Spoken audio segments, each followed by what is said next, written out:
इस सुबह के समय एक एक वचन है जो परमेश्वर ने मुझे दिया है, और एक शीर्षक है जो मैं आपके सामने में रखना चाहूँगा।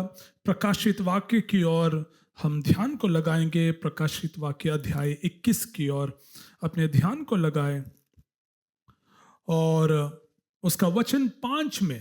प्रकाशित वाक्य, बहुत लोग डर जाते हैं प्रकाशित वाक्य सुनते हैं कि पास्टर क्या प्रचार करने जा रहे हैं करके। प्रकाशित वाक्य अध्याय 21 उसका 5 में देखो कैसे लिखा है। जो सिंहासन पर बैठा था उसने कहा, देख मैं सब कुछ नया कर देता हूँ। आपने सबने पढ़ लिया है ना? अंडरलाइन कीजिए, आज का डेट लिख लीजिए वहां, और कहना कि प्रभु तो मेरे जीवन में कुछ नया करने जा रहा है। आमेन, हालेलुया।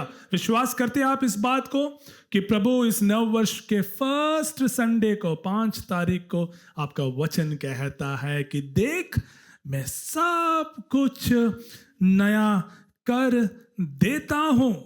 नया करने में मेरा प्रभु सक्षम है। मैंने ये प्रश्न पूछा कि नया करने में परमेश्वर सक्षम है या नहीं? कुछ अद्भुत कार्य करने के लिए मेरा परमेश्वर प्रभावशाली है कि नहीं? जहां हो नहीं सकता है वहां वो कुछ कर सकता है कि नहीं? जो असंभव है उसको संभव में बदलने के लिए मेरा परमेश्वर ताकतवर है कि नहीं?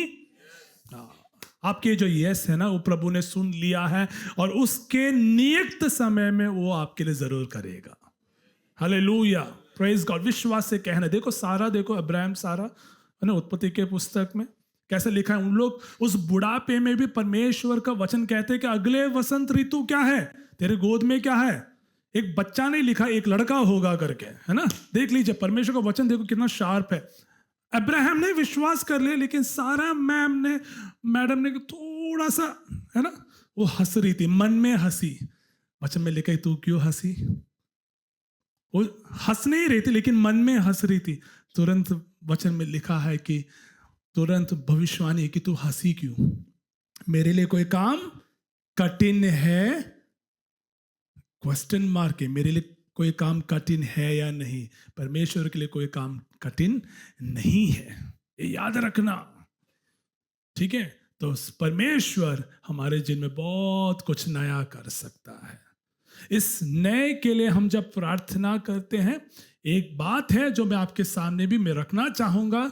बहुत अच्छी चीज है कि हमारे जीवन में सब कुछ नया हो, लेकिन साथ ही साथ प्रभु को भी ना भूले।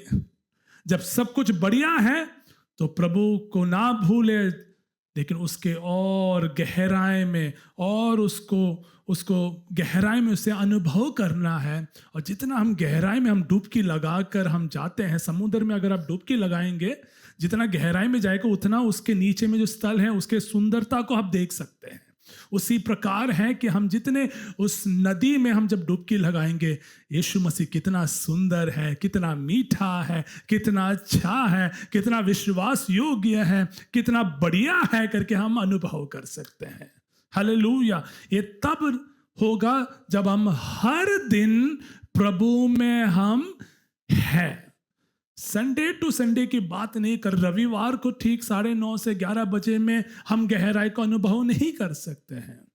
हर दिन हमारे जीवन में अगर कुछ नया होना है तो हर दिन गहराई में यीशु मसीह को अनुभव भी करना बहुत जरूरी है ना। यही तो परमेश्वर कहते हैं कि देख मैं तेरे लिए कुछ नया करने जा रहा हूं। नया तब होगा जब हम परमेश्वर के सामने हम बाट जोएंगे, जब हम परमेश्वर के सामने हम ताकते रहेंगे।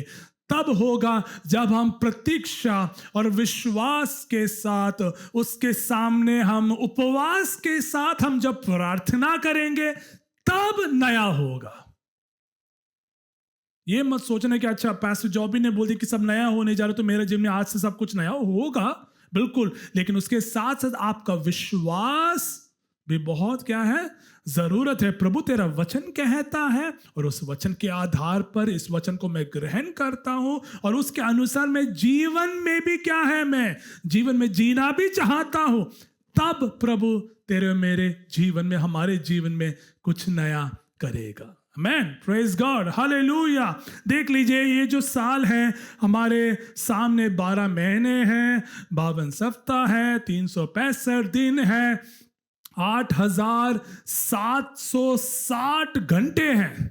इस पूरे वर्ष में अगर आप गिनती करेंगे तो 365 दिन, 8760 घंटे हैं। ये जो समय मुझे और आपको इसीलिए दिया गया है कि हम उसके सामने आए, उसके पास हम आए, उसको हम चक्कर देखें और प्रार्थना करें कि प्रभु तेरे इस नए साल में तूने जो मुझे दिया है उसमें मेरे जीवन में तू कुछ नया कर। और उस नए नवीनीकरण के लिए हम प्रभु के पास हम जाएंगे। कैसा नया, क्या नया होने जा रहा है? सबसे पहली बात, परमेश्वर चाहता है कि हम प्रभु के साथ एक नए रिश्ते में हम जुड़ जाए, एक न्यू रिलेशनशिप, एक नए रिश्ते में हम जुड़ जाए।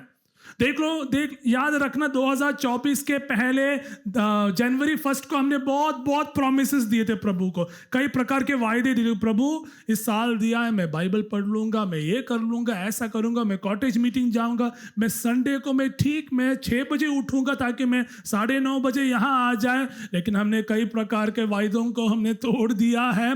लेकिन प्रभु चाहता है कि इस नव वर्ष में हम क्या करें, एक नए रिश्ते में हम प्रभु के साथ हम जुड़ जाए। हालेलुया। वो ये चाहता है कि हम परमेश्वर के करीब हम जाए। याकूब कहता है कि ड्रॉ नियर टू गॉड, परमेश्वर के करीब जाओ, वो भी क्या होगा, वो भी करीब हमारे पास आएगा। Draw near to God, God will come near to us. परमेश्वर के करीब हम जब जाते हैं तो वो भी हमारे करीब आता है। इस नव वर्ष में मुझे और आपको ये एक प्रॉमिस हमें परमेश्वर के पास हमें रखना है कि परमेश्वर मुझे आपके साथ गहराई में एक रिश्ता मुझे बनाना है। वो उड़ाव पुत्र याद है लूका के सुसमाचार में, उसने क्या लिखा है, प्रोडिगल सन, उड़ाव पुत्र, है ना।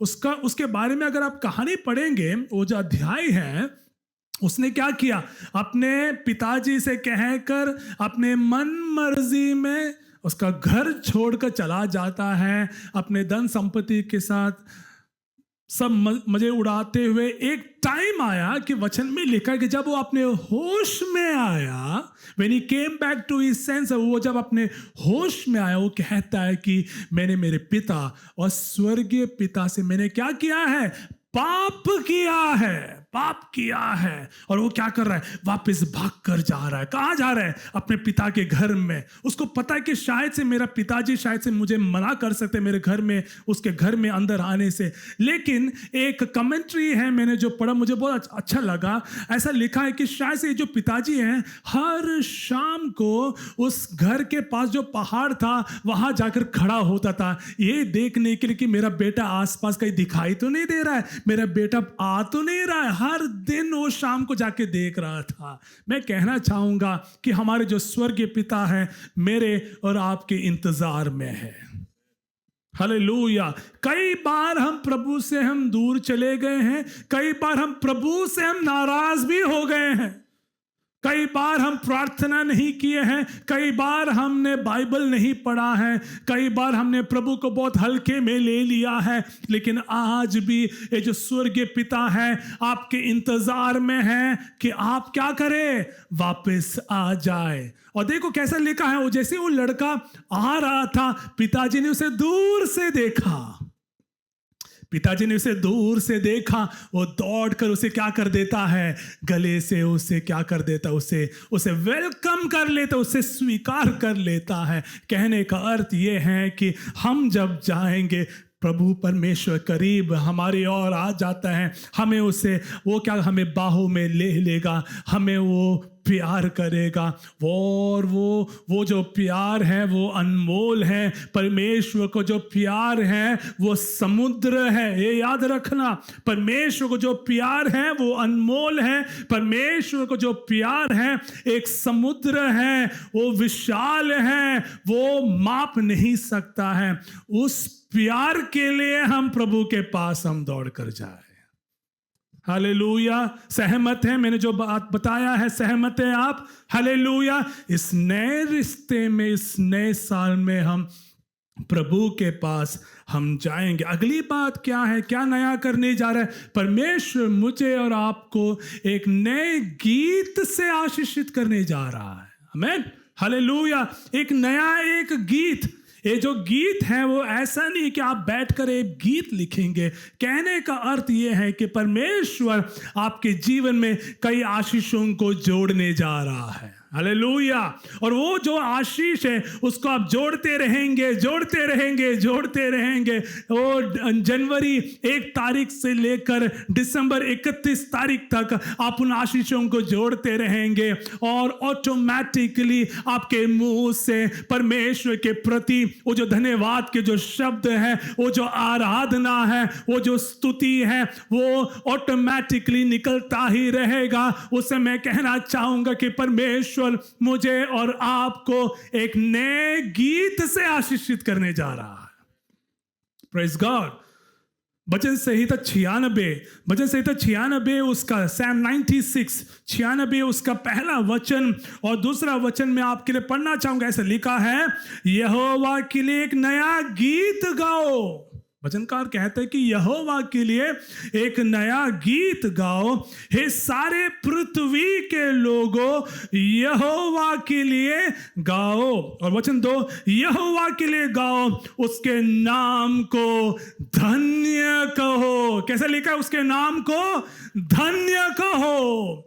उसको नाम को इसलिए धन्य कहना है क्योंकि उसने हमारी ओर दृष्टि किया है, उसने हमारी ओर ध्यान को लगाया है। हमने जब प्रार्थना किया है, परमेश्वर ने अपने आप को हमारी ओर झुककर हमारे प्रार्थना विनतियों को उसने सुन लिया है। मैं जानता हूं कि पिछले दिनों में परमेश्वर ने आपके प्रार्थनाओं को सुना है। वही परमेश्वर आज भी जिंदा है। इब्राहिम, इसहाक और याकूब का परमेश्वर आज भी जिंदा है, वो कभी नहीं बदलता। हालेलुया।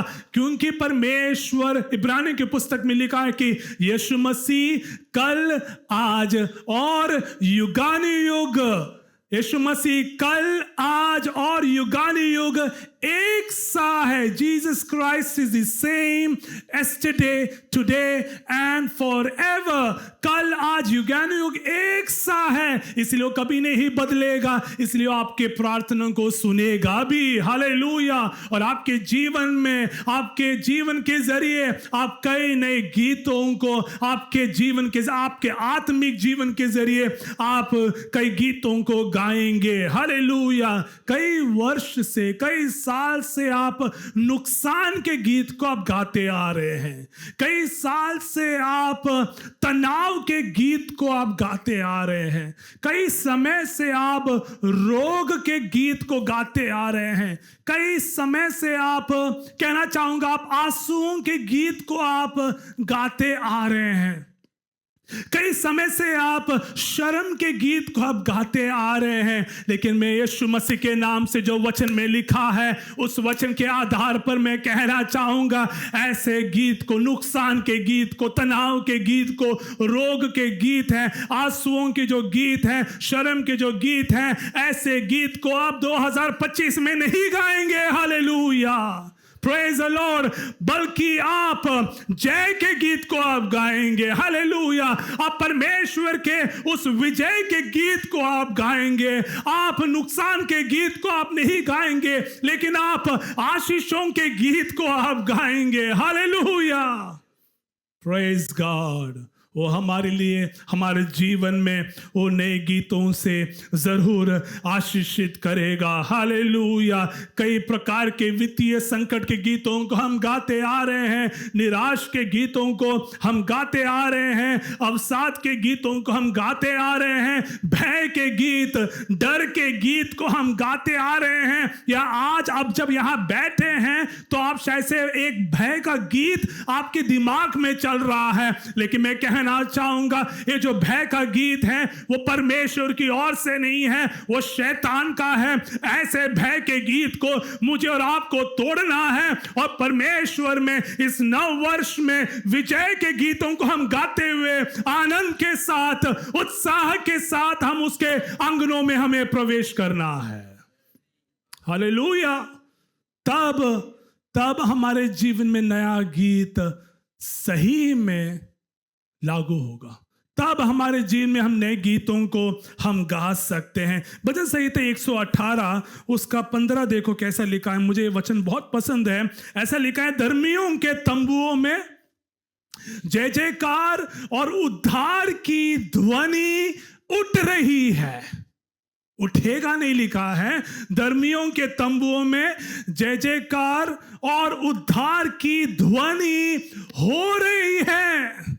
मतलब क्या है? उनके धर्मियों के घर के अंदर क्या है? नए गीत, आराधना, स्तुति, प्रार्थना, उपवास का माहौल है। उस माहौल में आप निराश के गीत को नहीं गाएंगे। ऐसे माहौल में आप अवसाद के गीत को आप नहीं गाएंगे। ऐसे माहौल में आप आत्मघाती गीतों को आप नहीं गाएंगे। ऐसे माहौल में आप तनाव के गीत को नहीं गाएंगे। लेकिन क्या गाएंगे आप? जय जयकार और उद्धार के गीतों का आप गाएंगे। आपके घर से आरोग्य के गीत को आप गाएंगे। आपके घर से सफलताओं के गीतों को आप गाएंगे। इसीलिए मुझे और आपको प्रार्थना करना है और कहना है कि प्रभु तेरा वचन कहता है कि देख मैं कुछ नया करने जा रहा हूं। Hallelujah, praise God. अगला एक नया जो चीज है जो परमेश्वर मेरे और आपके जीवन में करने जा रहा है, वो एक नया दिल, एक नया न्यू हार्ट, एक नया दिल के लिए हम प्रार्थना करें।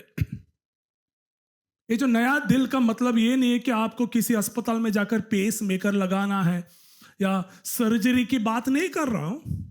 मैं ये जो नया दिल है, मैं आत्मिक रीति से कहना चाहूंगा, मुझे और आपको हमारे दिल में कई प्रकार के शुद्धिकरण की जरूरत है कि नहीं? ऐसा कोई बोल सकते कि मैं ऑल राइट हूं, मैं निर्दोष हूं, मैं धर्मी हूं? हम सब पाप करते हैं, इंक्लूडिंग मी। मुझे और आपको एक नए दिल की जरूरत है। ऐसा एक दिल जिससे हम यीशु मसीह की धड़कन को हम सुन सकते हैं। हाँ जी, सुना आपने? कई बार हम अपने बच्चों को हम गोद में लेते हैं, कई बार हम उनके दिल के धड़कन को हम सुनते, अच्छा लगता है ना? या कई बार बच्चे हमारे I can hear your heart beat में आपके, है ना? ऐसे एक दिल के लिए हम प्रार्थना करें जिससे हम यीशु मसीह के दिल की धड़कन को हम सुने। समझ में आ गया आप लोगों को? उससे क्या होगा पता है? उससे आप परमेश्वर की इच्छाओं को आप समझ सकते हैं। उस परमेश्वर के दिल के धड़कन को अगर आप सुन लेंगे तो आप यीशु मसीह क्या चाहता है वो आप सुन सकते हैं और उस रीति में आप क्या है चल भी सकते हैं। कई बार हम क्या करते हैं पता है? हम परमेश्वर के दिल की धड़कन को हम सुनना नहीं चाहते। हम क्या करते हैं पता है? हम परमेश्वर के हाथ को मोड़ना चाहते हैं। कई बार छोटे बच्चे जब उनको टॉफी चाहिए, कुछ टॉयज चाहिए, उन लोग क्या करेंगे पता है? वो हमारे पीछे आएंगे, रो धोएंगे, पूरा घर सत्यानाश करेगा, हाथ पैर मार के वो क्या करते हैं? हमसे ले लेता है। क्यों? अरे हमारा बच्चा है। हम क्या, अरे तू रो मत, मैं आज शाम तक मैं अमेजोन से, ब्लिंकिट से, कैश से भी मैं क्या करके मैं लेके, क्यों? क्योंकि हमारे तो हैं। कई बार हम परमेश्वर के हाथ को मोड़ते हैं कि प्रभु तू कर। प्रभु चाहते कि तू wait, I am going to give you something good, better, best. प्रभु बोलते कि मैं तेरे को बेस्ट देना चाह रहा हूं। हम लेकिन क्या कर रहे? गुड के लिए हम प्रभु तू मुझे क्या कर सबसे, नहीं। हम प्रभु के दिल के धड़कन को हम नहीं सुनना चाहते कि वो क्या चाहता है कि हमारे जीवन में करे। मैं चाहूंगा कि इस नव वर्ष में हम प्रभु के प्रति एक दिल के साथ, एक शुद्ध साफ दिल के साथ हम उसके सम्मुख आए। वो क्या चाहता है उसको हम सुने, उसके अनुसार हम जीवन को जिए, तब प्रभु आपके जीवन में कुछ नया करेगा। आमीन। सहमत है आप इस बात के लिए? हमें परमेश्वर की इच्छा के लिए हमें प्रार्थना करने की, Lord I need a new heart. मैं आपको एक वचन की ओर लेकर जाऊंगा, योएल की पुस्तक, जोएल चैप्टर 2, बहुत ही एक पावरफुल वर्स है। जोएल चैप्टर 2, योएल की पुस्तक अध्याय 2, उसका 12 से लेकर 12 और 13, समय बहुत कम है। योएल की पुस्तक अध्याय 2, उसका 12 और 13, बहुत ही पावरफुल वर्स है। प्लीज इसको आप अंडरलाइन कीजिए। अगर प्रभु के आगमन में देरी है तो इससे मैं और एक प्रचार में जरूर करूंगा। ऐसा लिखे, तो भी यहोवा की यह वाणी है, अभी भी सुनो, उपवास के साथ रोते पीटते अपने पूरे मन से फिर कर मेरे पास आओ। सुन लिया आपने कैसे लिखा है? अभी भी सुनो, कहने का अर्थ क्या है? परमेश्वर के अभी भी सुनो मतलब पहले तुम सुन नहीं रहे थे, अभी भी सुनो, उपवास के साथ रोते पीटते अपने पूरे मन से। पूरे मन मतलब पहले इजराइल के लोग पूरे मन से, अधूरा मन से परमेश्वर के सामने जा रहे थे, इसलिए कह रहे कि पूरे मन से मेरे पास आओ। और देखो वचन 13 देखो कैसा लिखा है, प्रभु देखो कैसा कह रहा है, अपने वस्त्र नहीं अपने मन ही को फाड़ कर। पढ़ लिया आपने? अपने वस्त्र नहीं, लेकिन क्या? अपने मन ही को फाड़ कर अपने परमेश्वर यहोवा की ओर फिरो। कहने का अर्थ यह है, इजराइल के जो लोग थे, उस पुराने नियम में एक प्रथा था, जहां परमेश्वर के सामने अगर अपने आप को हलीम करना तो क्या करेंगे उन लोग? वस्त्र को फाड़ेंगे। जानते हैं ना ये चीज, कहानी जानते? कई बार हमने देखा है कि क्या करते थे लोग वस्त्र को, है ना, मुर्देकाय है, नेहमाया है, बहुत से लोगों ने अपने वस्त्र को फाड़ा है और परमेश्वर के सामने राख पर बैठकर क्या प्रार्थना किया। और परमेश्वर ने क्या किया है? क्रोध को हटाते हुए, विलंब को हटाते हुए दया दिखाया। एक समय आ गया, परमेश्वर कहते कि बस करो ये सब, तुम्हें जो कर रहे हो, क्या तुमने क्या किया है? कई बार अपने वस्त्रों का क्या है, फाड़कर मेरे सामने बैठा है। जब मैंने दया दिखाया, फिर तुमने अपने कामों में, बुरे कामों में तुमने क्या किया? वापिस चले गए। बस करो ये नाटक बंद करो। और क्या करो? क्या फाड़ना है? मन को फाड़ना है। Hallelujah, praise God. परमेश्वर कहते हैं कि बस कर और क्या कर? मन को फाड़, तब मैं दया दिखाऊंगा। एक नए दिल के लिए हम प्रार्थना कर रहे हैं, एक नए मन के लिए हम प्रार्थना कर रहे हैं। इस नए मन को अगर आपको प्राप्त करना है, वो जो मन को फाड़ने की भी जरूरत है, उसके अंदर जो सही चीज नहीं है, कृपया कलीसिया ध्यान से सुन लीजिए। जो भी लोग मेरे आवाज को ऑनलाइन के जरिए भी सुन रहे हैं, हमारे दिल में अगर नफरत है, हमारे दिल में ईर्ष्या है, हमारे दिल में कई प्रकार के पाप है, हमारे दिल में दूसरों के प्रति सही भावना नहीं है, हम गुप्त में हम पाप करते हैं, अंधकार में हम बैठकर हम पाप करते हैं। मैं कहना चाहूंगा कि समय आ गया कि हम मन को फाड़े, ताकि हम प्रभु से हम उसकी दया को हम प्राप्त करें, ताकि प्रभु मुझे और आपको, कलीसिया को, लोगों को एक नए दिल से आशीषित करेगा। हालेलुया, आमेन, प्रेज गॉड। बहुत दुख लगता है, या आपको, आप में से बहुत से लोगों को सही नहीं लग रहा हो कि ये पास्टर पाप के बारे में क्यों प्रचार कर रहा है। ये मेरा काम है कि मैं आपको बताऊं कि पाप से दूर चले जाओ, वो पवित्रता को पहन लीजिए। ये जो है शरीर है, परमेश्वर का मंदिर है। इस मंदिर में अशुद्धता का कोई जगह नहीं है। एक नए दिल के लिए हम प्राप्त करने के लिए हम प्रयास हम करेंगे। Hallelujah, praise the Lord. अगली बात मैं आपके सामने में रखना चाहूंगा, एक नई आत्मा, एक नया रिश्ता। उसके बाद मैंने क्या बताया? एक नया रिश्ता, उसके बाद एक नया गीत, फिर एक नया दिल। अगली बात है एक नई आत्मा के लिए हम प्रार्थना करें। एक नई आत्मा मतलब है एक रिवाइव्ड होली स्पिरिट के लिए, परमेश्वर के दुगना अभिषेक के लिए हम प्राप्त करें, हम प्रार्थना हम करेंगे। हालेलुया। इस साल में मुझे और आपको एक स्तर आगे, एक स्टेप फॉरवर्ड पवित्र आत्मा की अभिषेक के लिए मुझे और आपको प्रार्थना करना है। कई बार हम प्रार्थना तो कर रहे हैं, उसी अन्य भाषा को हम दोहराते रहते हैं। उसमें क्या हमने कई भाषाओं को जोड़ दिया है? कई बार 10 साल से एक ही अन्य भाषा हम बोलते आ रहे हैं। कई साल से आप कलीसिया में आते रहे, आपका रूटीन हो गया है। ऐसा नहीं है। मुझे और आपको एक नए सिरे से उस तेल के अभिषेक में, वो जो शेकेना है, परमेश्वर की जो उपस्थिति है, उसको मुझे और आपको अनुभव करते हुए इस नए साल में मुझे और आपको प्रवेश करना है। जो हम देखते हैं एजिकियल के पुस्तक अध्याय 36 उसका 36 में हम परमेश्वर के वचन कहता है कि मैं तुम्हारे भीतर एक नई आत्मा उत्पन्न करूंगा। हालेलुया। मैं तुम्हारे भीतर एक नई आत्मा उत्पन्न करूंगा। वो उत्पन्न करने के लिए वेट आपके लिए इंतजार में है। कृपया उसके पास जाएं। वो आपको एक नई आत्मा से अभिषेक करेगा, एक नई एनर्जी से परमेश्वर के लिए दौड़ने के लिए, सेवा करने के लिए। उस आत्मा के लिए आप लोग प्रार्थना करें, प्रयास करें और उस आशीषों को हम प्राप्त करेंगे। Hallelujah, praise the Lord. अगली बात, अगला जो नया जो परमेश्वर मेरे और आपके जीवन में करने जा रहा है, परमेश्वर मुझे और आपको एक नया नाम से आशीषित करने जा रहा है। हालेलुया।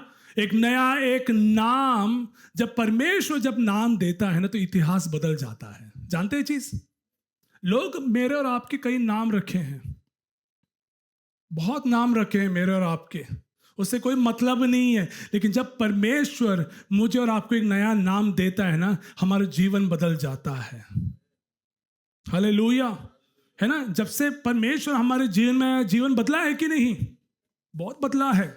जब से प्यारा यीशु आया मेरा जीवन बदल गया। जब से प्यारा यीशु आया मेरा जीवन बदल गया। जब से मैंने उसे पाया मेरा जीवन बदल गया। देखो, जब से प्यारा यीशु आया मेरा जीवन बदल गया। वो जीवन बदलने से मेरा नाम और आपका नाम भी बदल गया कि नहीं? याबेस नामक एक व्यक्ति हैं जो दूसरे इतिहास में हम देख सकते हैं। ये जो व्यक्ति हैं, याबेस जो नाम है, याबेस, याबेस, इस नाम का अर्थ है शोक, पीड़ा। कितना बढ़िया नाम है? इब्रानी भाषा में याबेस जो नाम है, इसका अर्थ क्या है? शोक या पीड़ा। अच्छा नाम है। मैं आज से लगभग 3,500-4 हजार वर्ष पहले की एक समाज के बारे में जरा आप सोच लीजिए, जहां लोग याबेस को बुला रहे हैं। तो जब याबेस को, ये याबेस, तो उसको क्या बुला रहे? हे शोक तू इधर आ, हे पीड़ा तू यहां आ जा। लेकिन वचन में क्या लिखा पता है याबेस के बारे में? बहुत सुंदर है। सिर्फ 3 वचन है याबेस के बारे में। उन तीनों वचनों में उसके इतिहास भी है, उसका जीवन भी है, उसके आशीष भी है। वहां लिखा गया है, याबेस ने प्रार्थना किया, हे परमेश्वर तू मेरे स्थिति को बदल दे। मेरा नाम याबेस है। मैं बस ऐसे कल्पना में मैं बता रहा हूं, प्रभु मेरा नाम क्या है? याबेस है। मेरा नाम का अर्थ है शोक, पीड़ा। लोग मुझे कई साल से बुला रहे हैं, तो मेरे नाम को बदल दे। मेरा नाम निराशा है, मेरा नाम रोग है, मेरा नाम आंसू है। मैं लोगों के सामने सही से मैं बात नहीं कर सकता। मेरी परिस्थिति ऐसा है कि मुझे भागना पड़ता है लोगों के सामने से, क्योंकि लोग पूछेंगे। वचन में लिखा है कि याबेस ने प्रार्थना किया, परमेश्वर ने जो उसने मांगा प्रभु ने उसे दिया। आमीन, आमीन। मैं आमीन नहीं सुन पा रहा हूं। मैं याबेस जो कुछ भी मांगा परमेश्वर ने उसे, उसका नाम बदल दिया ना प्रभु ने। अब उसका नाम पीड़ा नहीं है, अब उसका नाम क्लेश नहीं है, अब उसका नाम शोक नहीं है, अब उसका नया नाम है आशीष। हालेलुया। अब उसका नया नाम है विजेता। हालेलुया। अब उसका नया नाम है योद्धा। हालेलुया। अब उसका नाम है सफलता। कहने का अर्थ यह है, अगर ऐसा कोई यहां बैठा है जो मेरे आवाज को सुनकर भी अगर आप सोच रहे कि प्रभु मेरा नाम कई वर्ष से ऐसा ऐसा है, मेरे जिंदगी में ये चीजें होते आ रहे हैं, मैं कुछ बदलावट को मैं देखना चाहूंगा, तो मैं कहना चाहूंगा आज का दिन प्रभु ने आपके लिए रखा है कुछ। हालेलुया। मैं कोई भविष्यवाणी नहीं दे, मैं नाम लेकर मैं भविष्यवाणी नहीं दे रहा हूं, लेकिन ये जो वचन है भविष्यवाणी है। वचन से बढ़िया और कुछ भविष्यवाणी नहीं हो सकता, ये पता है आपको। हालेलुया। क्योंकि वचन में लिखा है उसका वचन अति वेग से दौड़ता है। उसका वचन अति वेग से दौड़ता है। यीशु मसीह के पास एक आदमी आता, कहता है कि मेरा बेटी क्या है, ठीक नहीं है, तू आ जा। प्रभु तू जा तो सही, बस उतना ही कहना था। जब तक वो अपने घर पहुंचा, उसका बेटी क्या है, चंगा हो गया। कहने का अर्थ क्या है, उसका वचन दौड़ता है। जो वचन कहा गया है उसको आप प्राप्त कर लीजिए। परमेश्वर आपके नाम को बदलने जा रहा है। हालेलुया। याकूब, नाम याद है याकूब? याकूब ने क्या किया, परमेश्वर के साथ वो युद्ध लड़ रहा था ना, पूरे रात भर he was wrestling with God. उस जगह में प्रभु ने उसे नया नाम दिया। उस जगह में प्रभु ने उसे नया नाम दिया। उसका नाम याकूब से बदलकर क्या बन गया, इज़राइल बन गया। हालेलुया। कहने का अर्थ ये है कि प्रभु हमारे नाम को बदल सकता है। वो आपके परिस्थितियों को बदल सकता है, वो आपके हालात को आप बदल सकता है, वो आपके तकदीर को भी वो बदल सकता है। Hallelujah. Praise God. We serve a mighty God. हम एक सर्वशक्तिमान प्रभावशाली परमेश्वर की आराधना हम कर रहे हैं। आखिरी बात बोलकर मैं मेरे बातों को मैं समाप्त करूंगा। और कुछ नया होने जा रहा है, एक बेदारी। हालेलुया। अ न्यू रिवाइवल, एक new relationship, a new name, a new heart, a new revival, a new name, उसके बाद अ न्यू रिवाइवल, एक नई एक बेदारी। बेदारी कलीसिया से शुरू नहीं होता, बेदारी परिवार में होना है। बेदारी स्वयं अपने व्यक्तिगत जीवन में होना शुरू होना है। तब उससे वो जो आग है एक दूसरे को लग कर कलीसिया में बेदारी शुरू हो जाता है। जब कलीसिया में बेदारी है तो शहर आशीषित है। जब शहर आशीषित है देश बदलेगा। एक आदमी है जो दिमाग में जल्दी आए पवित्र आत्मा में, रेहनार्ड बॉन्के, सुना है आपने कहीं? रेहनार्ड बॉन्के प्रभु का श्रेष्ठ महान दास, जिनके लिए मेरा एक हाई रिस्पेक्ट और रिगार्ड है। वो जो प्रभु का दास है, वो कई साल, लगभग 30-35 साल पहले जब अफ्रीका कॉन्टिनेंट में जाते थे तो उसके सामने एक ड्रम को लटका देते थे। एक ड्रम, बड़ा सा ड्रम लेकर मार कर उस अफ्रीका, नाइजीरिया में और हर क्षेत्रों में जाकर सुसमाचार सुनाते थे। बस उसको उतना काम था, लेकिन उनमें आग था। ये भी याद रखना, उस प्रभु के जीवन में आग, अभिषेक था। वो जो आग है फैलना शुरू हो गया। पहला 100, फिर 1000, फिर 10 लाख, फिर 30 लाख, 50 लाख, करोड़। ऐसे एक समय आ गया कि जब रेहनार्ड बॉन्के जब नाइजीरिया आता था, एक मीटिंग में लगभग 15, 16, 20 लाख लोग बैठकर उनसे वचन को सुनते थे। वो बेदारी के शक्ति को आप देख लीजिए, उस बेदारी के उस प्रभाव को आप देख लीजिए। बेदारी तब शुरू होगा जब हम तैयार हैं। इस कलीसिया में कुछ नवीनीकरण होना है, वो किसी एक व्यक्ति के जरिए नहीं होगा, वो सामूहिक तौर पर हम जब एक आत्मा में, एक मन में हम जब प्रार्थना करेंगे, आराधना करेंगे, तब बेदारी होगा। हालेलुया।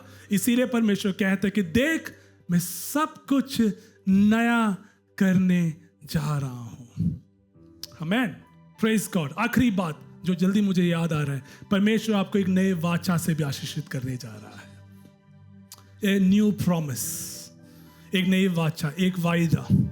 लोग आपको वायदा देते हैं 2 दिन, 3 दिन, 10 दिन, 3 महीने के बाद उन्हें भी पता नहीं होगा कि हमने उनको क्या बोला है।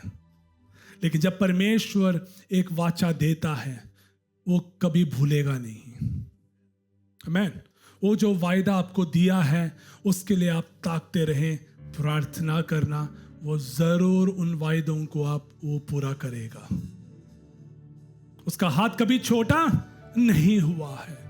याद रखना, वो इमैनुअल परमेश्वर जो गॉड विद अस, परमेश्वर जो हमारे संग है, आपके जीवन में वायदा दिया है। कई समय से आप उस वायदे के लिए प्रार्थना करें, प्रतीक्षा करें उसके नियत समय में, उसके सही समय में, चाहे जीवन में चाहे कुछ भी क्यों ना हो, उस वायदों को याद करते हुए प्रभु को धन्यवाद करें। प्रभु तूने वायदा दिया है, तेरा वचन जो कहता है वो होना जरूरी है, वो जरूर करेगा, वो जरूर करेगा। परमेश्वर ने अब्राहम और सारा से कहा कि अगले वसंत ऋतु में तेरे हाथ में, तेरे गोद में एक लड़का होगा। ठीक समय पे अगले वसंत ऋतु में सारे के गोद में इसहाक था। कहने का अर्थ है जहां इम्पॉसिबल है वहां पॉसिबल हो सकता है। मैं अक्सर कहता हूं जहां मेडिकल रिपोर्ट्स, जहां नेगेटिव लिखा गया है, वहां उस नेगेटिव रिपोर्ट्स को परमेश्वर पॉजिटिव में भी बदल सकता है। आमीन। जहां हो नहीं सकता है, उस ना होने से वहां प्रभु राहों को खोलता। हागार देख लीजिए, हागार उस मरुभूमि में अपने बेटे इश्माइल को रख कर प्रार्थना किया, रो रहा था। उस मरुभूमि में परमेश्वर ने उसके लिए क्या किया? एक नया सोता को उत्पन्न किया। कहने का अर्थ है जहां हो नहीं सकता, आपके जीवन के मरुभूमि में, आपके जीवन के उस मरुस्थल में भी प्रभु कुछ नया करेगा। जोर से कहिए आमीन।